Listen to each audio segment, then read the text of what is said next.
ID activation করার পর কীভাবে আপনার আইডি লগ ইন করবেন সেটাই আমি আপনাদেরকে দেখাবো। তো এখানে দেখতে পাচ্ছেন ক্রোম ব্রাউজার। তো আমি ক্রোম ব্রাউজারে চলে যাব। ক্রোম ব্রাউজারে যাওয়ার পর আপনারা কিন্তু এখানে সার্চ অপশনে সার্চ করে নিব আমাদের কোম্পানির নাম দিয়ে ইজি গ্রো ই-লার্নিং প্ল্যাটফর্ম। তো সার্চ দেওয়ার পর আমরা নিচের দিকে স্ক্রল করব।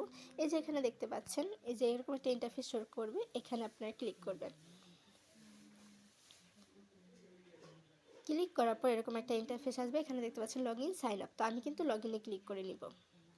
লগ ইনে ক্লিক করার পর এখানে দেখতে পাচ্ছেন হোয়াটসঅ্যাপ নাম্বার, পাসওয়ার্ড। তো অবশ্যই আপনি নিজের নাম্বার এবং পাসওয়ার্ড দিয়ে নেবেন। তো এখানে যেহেতু আমি ওপেন করব, তো এটা আমার হোয়াটসঅ্যাপ নাম্বারটা দিয়ে আমি ওপেন করব। তো লগ ইন করার পর এখানে আপনার সকল ডিটেলস এখানে কিন্তু শো করবে এবং আপনাদের যে কোর্সগুলো রয়েছে সকল ডিটেলস। তো এখানে দেখতে পাচ্ছেন আমার ট্রেনার, আমার টিম লিডার, সকল কিছু। তো এখানে আমি চলে যাব।